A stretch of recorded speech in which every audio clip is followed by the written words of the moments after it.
Morning, everyone. Morning. Morning.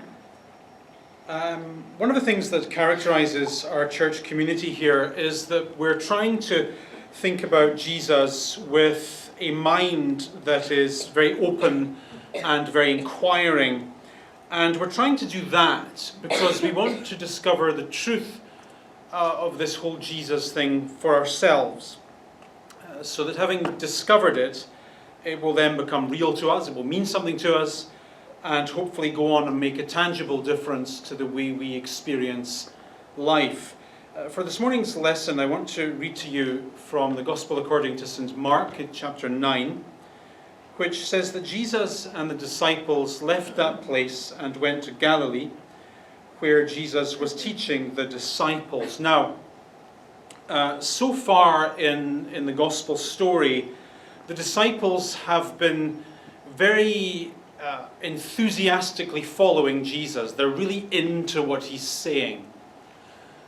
But they're into it, it seems, for the wrong reasons. They all had a vague idea that Jesus might be the Jewish Messiah. Along with that idea, they had an assumption that Jesus was going to lead them to a better life, a more comfortable life, a more prosperous life. And so in several places in the story, Jesus has to sit his followers down and explain to them how wrong they are. And this is one of those cases. In this particular case, the explanation begins in verse 31 by Jesus saying to them, "The Son of Man is going to be betrayed into the hands of men. They will kill him, and after 3 days he will rise." Now, that ought to have been a very interesting sentence for the disciples to hear, because the word betrayed in this sentence does not mean betrayed by Judas, or betrayed by the Jewish state, or betrayed by the Romans. The word betrayed that Mark uses is written in a divine passive. It means literally betrayed by God. How's that for a sentence? Betrayed by God. Let down by God. So what Jesus is saying to his disciples at this point in the story is that in the coming months, they're going to see him suffer. And they are to understand as they see that suffering that it was all God's idea. On the cross, they were to understand that God was going to demonstrate both his sense of outrage at their sin and his love for them as sinners. And so for that reason, Jesus says, hey guys, God's going to hand, this isn't going to be a Judas thing, it isn't going to be a Roman thing, it's going to be a God thing. God's going to hand me over to suffer, and in that suffering, God's going to blame me for your mistakes. He's going to treat me as though I lived your sinful life, so that in the days to come, he might treat you as though you lived my perfect, sinless life. And that concept went on to form the heart of the Christian message. The incomprehensible suffering and death of the Son of God was for the benefit of the ones for whose sins he suffered. That is and was Christianity. And at this point in the story, the disciples are going 100 miles an hour in the opposite direction. And so when Jesus says what he says in verse 31, we then read in the next sentence that the disciples did not understand what he meant. And in their lack of understanding, they were afraid to ask him about it. After all, no one wants to seem stupid. No one wants, having had a very simple explanation, to put up their hand and say, I didn't get it. Which is ironic, I think. This is the second time in Mark's story that Jesus spells out in simple terms to a group of his followers whom he handpicked. These are the 12. These are the SAS of Christians. These were hand-selected by Jesus himself to form the core of the emerging Christian movement. These are the best of the best. And having just had a simple explanation of what Christianity is all about, their response is ignorance and fear. And I find the irony of that ignorance very encouraging as a 21st century Christian. Because the fact is, I don't fully get the Jesus thing either. and you probably don't as well. We don't fully understand what God's plan for our lives might be. We don't fully understand the teaching of Jesus and what it might mean for the way we live and the way we conduct ourselves. We certainly don't fully understand the extent to which Jesus accepts us and welcomes us as persons. And so in our own way, you and I together are probably a little bit ignorant when it comes to the whole Jesus thing.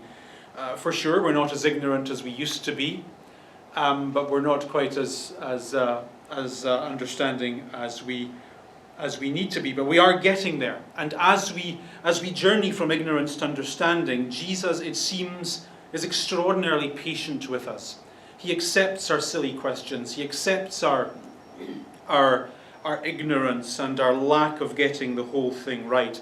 And in this sentence, Jesus has to be very patient indeed, because apparently the disciples have been having a little bit of an argument, and when Jesus asks them about what they were arguing about, Mark says tellingly that they kept quiet. So they did this. They put their hands in their pockets and they looked at their shoes and looked at one another through the corner of their eyes, because what they were arguing about was who was the greatest, who was the best. In their first century Jewish culture, a person who was great was a person who was successful at religion.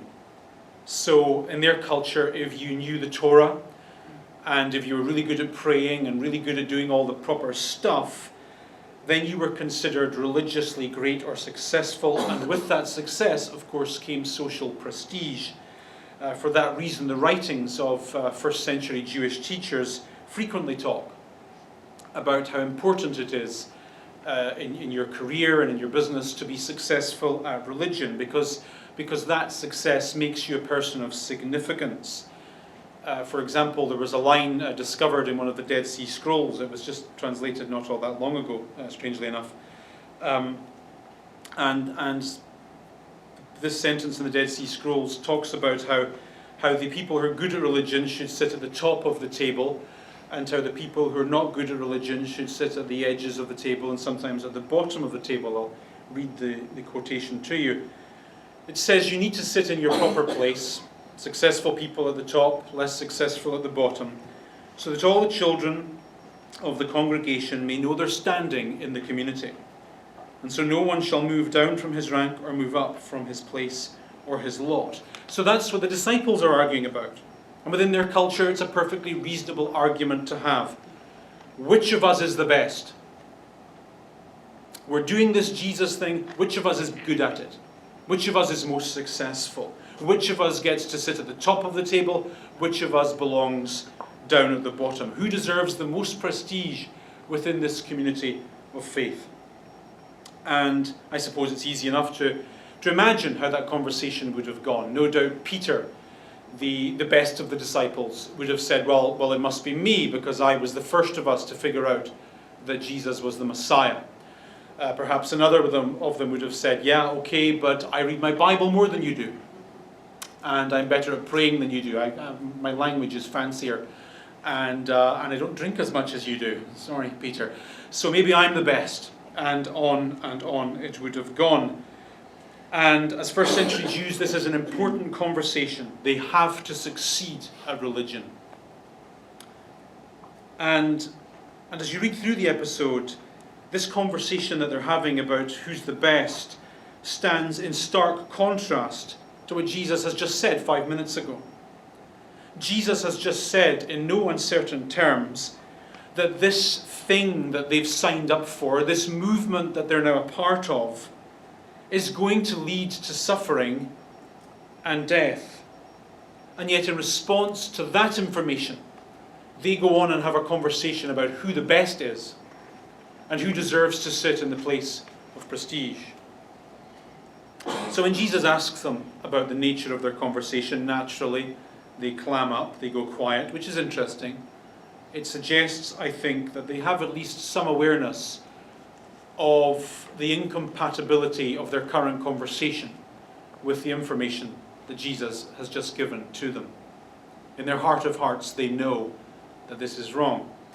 So anyway, in the next sentence, sitting down, Jesus calls the 12 to him. This is the ancient world. When a person sits down to talk, that means they're about to say something of incredible importance. So what Jesus says here is, if anyone wants to be first, he must be last. He must be, in fact, the servant of all. So here Jesus defines what the best means. He defines success, seeing that's what they're talking about. And at no point does the way of Jesus diverge more sharply from the way of our culture than when it comes to the whole question of what it means to be successful. In the culture of the first century, a successful person was a person who was successful at religion. In our 21st century culture, a successful person is a person who succeeds at the life we value. So a successful person to us is a person who's probably quite well off, who's probably quite happy, and more often than not, they look good. And in this sentence, Jesus totally redefines success for his followers. He doesn't repudiate the concept of success altogether. So he's not saying there's no such thing as success. Success is an alien concept in the Christian movement. He just redefines the concept, and he redefines it along the following lines. He seems to be saying that a person becomes successful when they succeed in the things that matter to God. And what matters to God is that a person gives of themselves to other people. And of course, no vocation affords better opportunity to give of yourself to other people than that of a servant. And so he says, okay guys, you're having this interesting conversation about success. You're having this interesting conversation about who's the best and who's the worst. Fine. Let me tell you about those things. If you want to be great, if you want to be the best, if you want to be successful, then you have to serve other people. And to understand the radical thought in this concept, you have to understand that in the ancient world, the word servant was a word that was always used as a term of derision. A servant was a word you used to describe someone who did a job you considered to be demeaning. This was a word that parents used to motivate your children. I sometimes have conversations like that with my children. It's the carrot and the stick in one conversation. If you don't stick in at school and work hard, you're going to end up doing that for a living. I won't say what that is, right? But you're going to end up doing that for a living. And it's a fair conversation to have. In the first century, this is what parents said to their kids. If you don't work hard at school, if you don't turn off that stupid Xbox and learn your times tables, you're going to end up being a servant. And that would have so horrified children that they'd have switched off their Xbox and cracked open a book. Plato said, how can a person be happy when he has to serve? And he's right. How can you have a happy life when your life's not about you and about other people? How can you have a happy life when it's not about your needs and you getting ahead and all about other people's needs and other people getting ahead? And yet, this, it seems, is the core of Jesus' teaching. Christianity in a nutshell. Love God by loving other people, by serving other people. And for Jesus, this is how it's done. You love God not by your religious observance. See, in Christianity, we take that sentence of Jesus. You remember that sentence of Jesus? Here's the whole Bible in a single sentence. Love God and love others, right? We totally separate those as Christians. And we think, well, I'm okay at the loving God bit and I'll tick that box, and this loving other people thing, that's a different box. It's not. For Jesus, here's how you love God. You love him by serving one another. Now, this of course is a church. It is a church. Yes, it's a church. And in church, of course, we talk about religious things. But this concept that Jesus is describing here actually makes sense outside of church as well. Being focused on helping other people, that's probably good for your career, probably good for your business. Think about it. Which business do you most like to give your custom to? I'll bet it's the business that's most passionate about meeting your needs and giving you what you want. Which person tends to be best at their profession? I think it's the one who's most dedicated to keeping his customers happy and giving her clients what they want. How frustrating is it for you to go into a business or deal with a person where it's not about you at all? It's all about them and their processes and their needs. You don't want to give those people your money. Anyway, that's a different conversation, not really a particularly churchy one. So anyway, here's success defined by Jesus. If you look around your world, and if you think of yourself as perhaps being less important than other people, and consequently see your role in life as being about doing something for them, then you'll be successful. Jesus himself said that even he did not come to be served, but to serve and to give his life, to be about other people and what they need and what they want. And so serving others, it seems, is the primary way in which we as followers of Jesus follow Jesus. And you almost never, in church, we almost never say that to one another. We give the impression, consciously and subconsciously, that following Jesus is about singing songs, or reading the Bible, or saying your prayers, or any of those things, which are fine in and of themselves. But this is not the view of Jesus. The view of Jesus, it seems, is that following Jesus is about how you treat others. Now, the disciples in this room and 2,000 years ago, who are hearing these words spoken for the first time, would not have understood this sentence. It was foreign to them. So Jesus illustrates what he means by taking a small child into the middle of the room and pointing at the child, perhaps putting his arm around the child and saying, think of it like this. Whoever welcomes one of these little children, it's not just a child, it's a little child, in my name, welcomes me. Notice the connection. There is a relationship between how you treat this kid and how you treat me. And whoever welcomes me does not welcome me, but the one who sent me. Now, let me explain that sentence. One of the salient features of our culture, we're in a predominantly Italian area here, and one of the noticeable features, and I think wonderful features of our culture, is that we celebrate youth. We celebrate every milestone. Back to school this week is a big issue for us. We celebrate these things, and it's good. That's our culture. But it was not the culture of the ancient world. In the ancient world, with its high mortality rates and its need for cheap labour, people in general did not care all that much about children. And in ancient Jewish culture, children weren't all that important at all. For example, there's a line in the Mishnah that says if a father's having a cash flow problem, one acceptable solution to that is to sell his daughter. Because children in that culture just don't matter.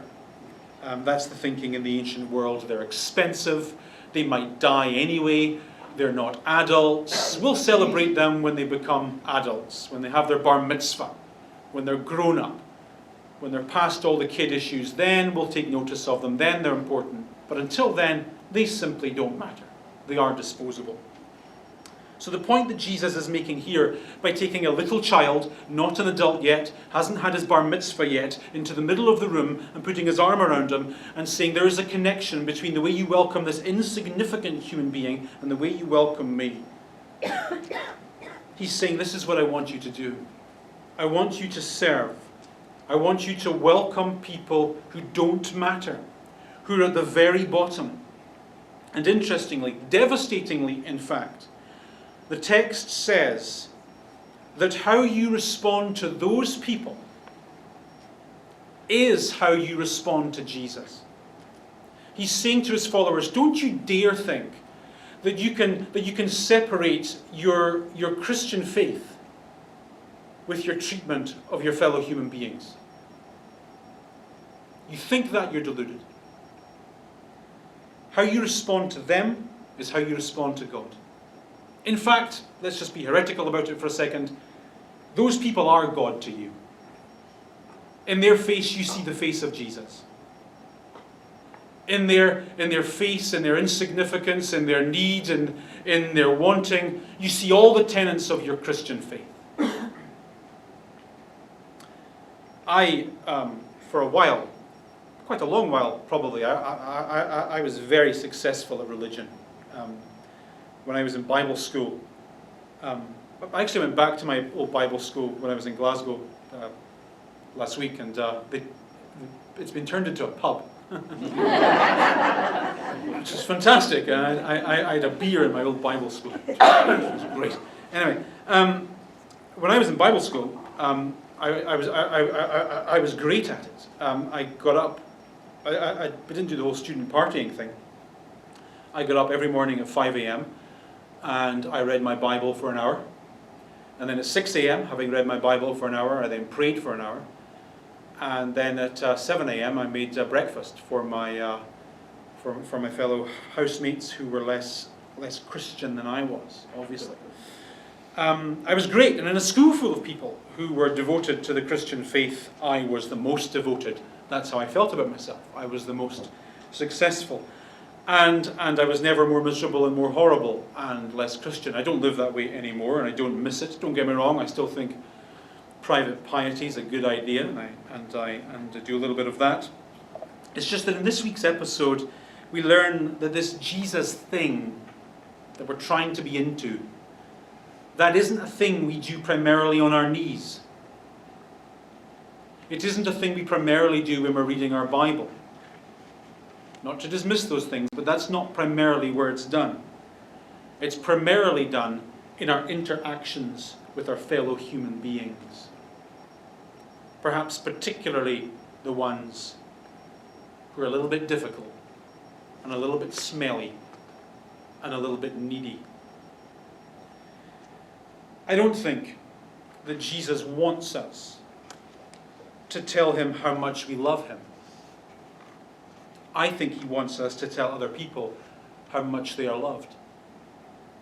I don't think Jesus wants us to spend hours praying. I think he wants us to spend hours having a cup of coffee with the people who frustrate the life out of us, but they really need a friend. I don't think he wants us to be at peace with him. I think he wants us to make peace with others. Do you get the scandal of this sentence? Jesus shows himself to us in the people of this world. And as we give of ourselves to those people, we somehow give of ourselves to Jesus. Many times in my life, I've said the thing that Christians say when they're trying to explain Christianity. You know that thing, Christianity isn't a religion, it's a relationship with Jesus. And to be honest, I actually hate that sentence. That's really just a catchy phrase that doesn't mean an awful lot. I mean, how on earth, think about it, how on earth can you and I have a relationship with Jesus? Where is Jesus? You can't see Jesus in the normal sense. You can't know Jesus in the normal sense. You can't interact with Jesus in the normal sense. And so by any stretch of the imagination, it's pretty hard to have a relationship with someone who you can't see and hear and know in the normal human sense. But I can see you. I can hear you. I can know you. And in this difficult sentence in the Bible, I learn that I need to treat you well. I need to think well of you. If you hurt me, I need to forgive you. If you hate me, I need to love you. If I feel like thinking ill of you, I need to resist that thought, because it seems that how I treat you is how I treat Jesus. The two are indistinguishable. We don't express our relationship with God by praying a lot by reading our Bibles a lot, or by coming to church a lot. We think that we do, but we don't. We express our relationship with God by how we treat our fellow humans. Christianity is a relationship with Jesus that expresses itself in our human relationships. Are you ever having an awkward conversation, right? And just to change the conversation, you change the subject? Did you ever try that? Well, the disciples do that in the next sentence. Having said this really awkward thing, John then says, "Hey Jesus, that's really interesting, but we were out the other day and we saw a man casting out demons, but he wasn't one of us, so we told him to stop." That's a pretty random thought. And it's a depressing thought. Notice the cute little phrase, "one of us." He wasn't one of us. Being in Jesus' inner circle at this point had a detrimental effect on the life of John. And similarly, church sometimes has a detrimental effect on us. We get into this thinking that that there's an us and there's a them. And in complete disregard for everything Jesus has just said, John expresses his Christianity in terms of privilege and entitlement. We're the club and we're right. This guy wasn't one of the club and he's wrong. I don't need to treat him well. I don't need to listen to him, to hear him, to know him, to understand him. I can exclude him because he's not one of us. I was brought up not far from Loch Ness, actually. Maybe I am the Loch Ness monster. So Loch Ness has a monster, as you know. And on the shores of Loch Ness, there's this village called Drumnadrochit, which you probably can't see. Drumnadrochit. And in Drumnadrochit, tiny village, there are a handful of Loch Ness Monster exhibition centres. And their names go like this, right? The first one that you come to is called the Loch Ness Monster Exhibition Centre. A couple of hundred yards up the road, there's the real Loch Ness Monster Exhibition Centre. And then just round the corner, there's the original Loch Ness Monster Exhibition Centre. And they all compete for business, and they all take each other to court over who is the real and the original and the best Loch Ness Monster Exhibition Centre. And I sometimes think churches are a bit like that. We're obsessed with being more right than the guys down the road. And we're obsessed with having all the answers and having all the boxes ticked. And I think that Jesus is probably a lot more tolerant than we are. And Jesus' response here suggests that if someone is following Jesus, and that following is evident in how they treat other people, does it really matter if they're Roman Catholic? Does it really matter if they're Baptist or Presbyterian, or they meet in a cinema or in a church? Or surely what matters is that they're living right. Surely what matters is that they're treating their fellow human beings properly, and in so doing following Jesus. That's kind of what Jesus says to John in the next sentence. He says, "I tell you the truth. Anyone who gives you a cup of water will certainly not lose his reward." Cup of water, all right? If I gave these talks titles, which I don't, I'd entitle this talk, "There's no such thing as an insignificant life." And I say that because we often go through stages, particularly when you get to a certain age, and I think most of you are at that age, where you do feel a little bit insignificant, a little bit ordinary, a bit like it all hasn't worked out. You read stories in magazines and see programs on televisions about people who do very interesting things with their lives. They do things of enormous worth and significance, and it has a negative effect on you. It makes you feel like a little bit of a loser, a little bit of an underachiever. So I love what Jesus says here. There are no insignificant tasks. Something as simple as giving somebody something to drink, it seems matters to God. It seems that doing those insignificant things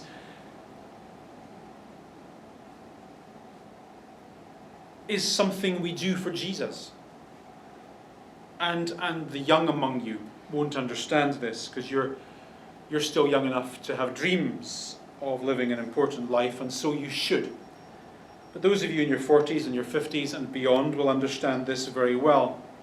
You will have moments where you nostalgically recall the dreams of your youth and how you were going to live a great life, and your life was going to be a life of value and significance. Your life was going to count for something, and what you ended up with was 9 to 5, Monday to Friday, 45 hours a week, 4 weeks vacation a year, grocery shopping, paying bills, being an unpaid taxi driver for your teenage children.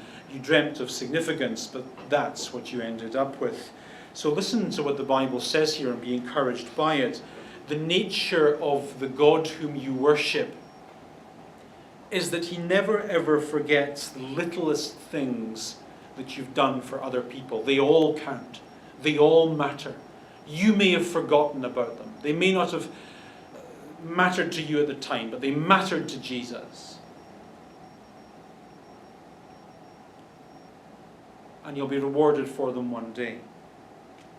Because whether you realized it or not, probably not, what you did for that person, you did for him. When you listened to their problems, when you took time out of your day for their needs, you were doing that for Jesus. And it counts. And the reverse. The rest is dark.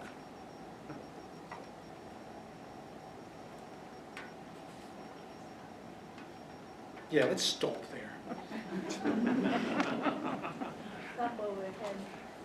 Yes, we are ahead. Let's stop ahead. The rest is dark. Plenty time for darkness. Any questions on any of that? Wives, we are all servants to our wives. He pulled that out. So, we have to understand the Bible in the context that it was written to before we can even try to understand it in our own lives. So when Jesus talks about a servant, he's talking about someone whose life is all about other people and not about themselves. Okay, so everyone here is a slave to something. No one here is independent. We all work for someone else, spin on the wheel for someone else, live for someone else. But the difference between us and a first century servant is that we can do all of that, and it can still be all about us. And that's fine, of course. What Jesus is saying here, I think, in our context, is your life needs to be fundamentally others-centered. And that is a challenging concept. I think it's a freeing concept. I think it's a concept that makes sense. After all, if everyone in the world is all about themselves, then maybe it's a horrible world. It could be that what Jesus is saying here actually challenges some of the bedrocks of the free market economy. Actually, Jesus doesn't mention in this sentence possessions or cars or any of those things. So that would be in addition to what Jesus is saying. He's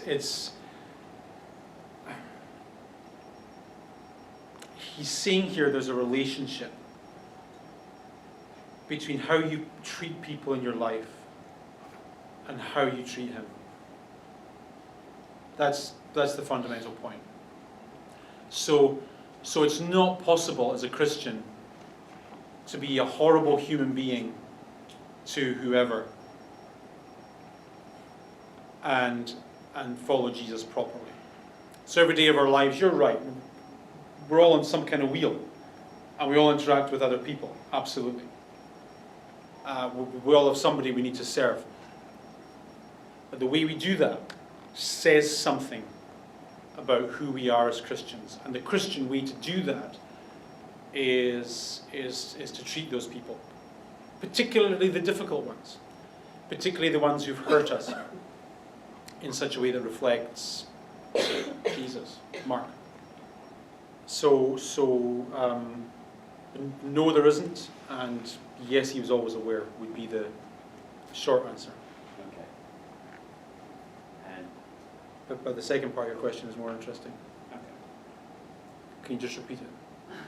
Not quite the same dilemma, but it's a very ancient question, and a very good one.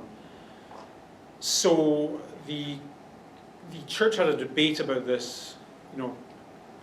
Jesus is God, Jesus is a human being. What's the deal? The church had a huge debate about this in the 4th century and resolved the issue. And the way they resolved it was to say Jesus is 100% God, and he is 100% man. So he has two natures, and they're indivisible. So what you find in the Gospels is he experiences things as a human being that as God he's never experienced, and on the cross you mention that one. So Jesus, as the Son of God, it seems, has for eternity had an intimate, close relationship with his Father in heaven. And yet on the cross, that relationship's broken. Because on the cross, God is punishing him for sin, and he's like, nah, you and I aren't close anymore.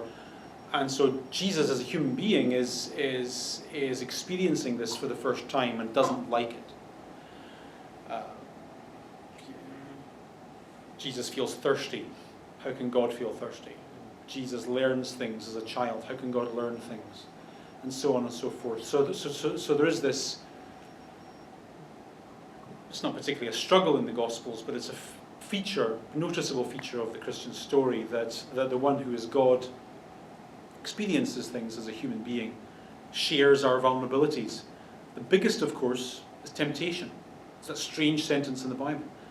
Jesus was like us and was tempted in every way, just like we are. Really? Like I am? For real? That's a hard concept to get our heads around. But it's encouraging as a Christian, because what it means is we follow someone who knows what it's like to be human.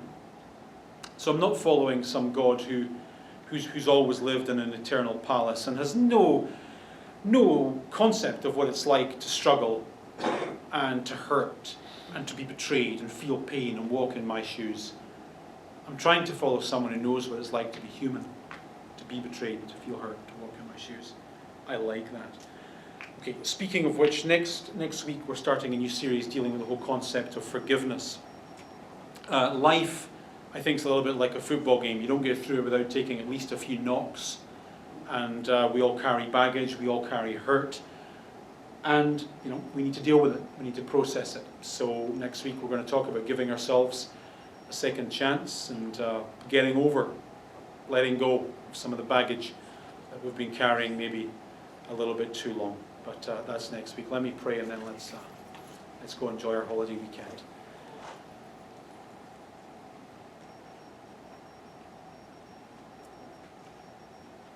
God bless you. God keep you.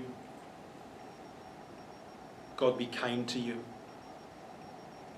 God give you peace as you give those things to others.